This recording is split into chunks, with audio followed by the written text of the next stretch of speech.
কি রান্না করছো? মা আজকে আমি আসার আগেই আলু ভেজে ফেলেছে দেখছি। এইদিকে কড়াই টড়াই রয়েছে, বড় একটা ইয়ে। কি কি দিয়েছো মা মশলা? প্রথমে দারচিনি এলাচ ফোড়ন দিয়েছি। হ্যাঁ, তারপরে তেলে। তারপরে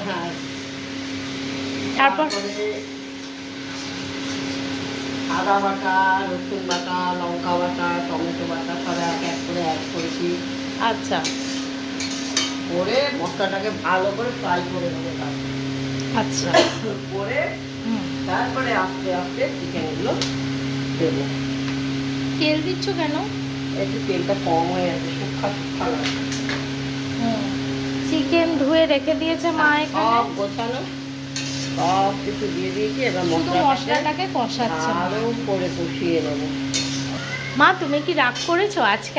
আমি আসার আগেই তুমি চিকেন রান্না করে ফেলছো। একটু দেরি হয়ে গেছে, একটু তাড়াতাড়ি করে জলদি করছি, কারণ সবাই খাবে তো, দেরি হয়ে গেছে। কাজের লোক আসেনি, সেই কারণে তাড়াতাড়ি আমি নিজেই বসিয়ে দিচ্ছি। আসলে হ্যাঁ হ্যাঁ হ্যাঁ, তারপরে আমার তো আবার একটু দেরি ভালো লাগে না, আমার আবার একটু তাড়াতাড়ি খেতে ভালো লাগে। এবার মশলা কষানোর সাথে সাথে কিন্তু মা মাংসগুলো দিয়ে চিকেনগুলো একটু চিড়ে চিড়ে লেগ পিসগুলো একটু চিড়ে চিড়ে দিচ্ছি। আচ্ছা আচ্ছা, আর এতে মশলাটা ঢুকবে। বেশি বড় বড় চিকেনের পিস হবে না, মশলাটা ঠিকঠাক ইয়ে হয়, ঢোকে না, তাই তো? চলে এসছে আমার টুনু খুলি। ট্যান্টারা, টুনু হাই ফাই করো।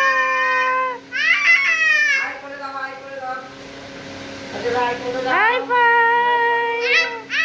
কোলে নেবো? হ্যাঁ, আচ্ছা। টুনুকে কোলে নিয়ে নিয়েছি, ঠিক আছে। আর মা এদিকে মাংস দিচ্ছে, আমি নাড়াচ্ছিলাম, কিন্তু টুনু তার মধ্যে চলে এসেই কোলে উঠতে চাইছে, তাই কোলে নিয়ে আর কি দেখাচ্ছি। দেখে নাও, কোলে চলে এসছে টুনু। গন্ধ বেরিয়ে গেছে কিন্তু। এই যে মা মাংসগুলো মশলার মধ্যে দিয়ে কিন্তু কষাচ্ছে। বৃষ্টি পড়েছে, একটু কষা কষা করে বসিয়ে করতে হবে, না হলে ভাল লাগবে না। আর চিকেনে একটু ঝাল না দিলে না, চিকেনের আস্তানি গন্ধটা করে।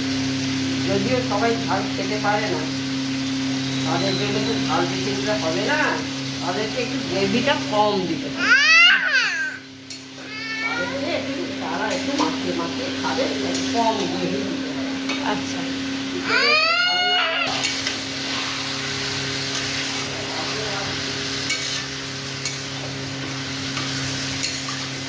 এবার পুরো চিকেনটাকে মশলায় মেখে একটু কষিয়ে নিয়েছি। এবার চিকেনটাকে ঢাকা দিয়ে দেবো, দিয়ে একটু স্টিমে করবো। আচ্ছা, স্টিমে রাখবে বলছো, তাই তো? স্টিমে রাখবো, আস্তে আস্তে ভাবে ভাবে হবে। 15 মিনিট বাদে কিন্তু এসে মা আলুটা দিয়ে দিয়েছে, ঠিক আছে। আলুটা দিয়ে নাড়িয়ে চাড়িয়ে নিচ্ছে। মাংসগুলো কিন্তু হয়েই গেছে, আর 5-10 মিনিটের মধ্যে মা ঢাকনা দিয়ে কিন্তু নামিয়ে দেবে। এইভাবে কিন্তু বৃষ্টির দিনে তোমরাও ঘরে বানিয়ে নিতে পারো। চিকেন মশলা সবই বাটা মশলা দিয়েছে, তাই তো? মশলাই দিয়েছে। আচ্ছা, চিকেন মশলা টেস্ট আলাদা, বলো। একটা সুন্দর গন্ধ বেরোচ্ছে। এইভাবেই কিন্তু বাড়িতে বানিয়ে নিতে পারো চিকেন মশলা, ঠিক আছে। খুব ভালো খেতে হয় ভাতের সাথে, রুটি দিয়ে, যে যেরকম খেতে চাইবে। আমরা এখন দুপুরে ভাত খেতে বসবো বৃষ্টির দিনে, ঠিক আছে, চিকেন মশলা দিয়ে। আর তোমরা ভিডিওটি ভালো লাগলে কিন্তু অবশ্যই প্লিজ সাবস্ক্রাইব করে দিও চ্যানেলটিকে, আর একটা লাইক দিতে ভুলো না কিন্তু।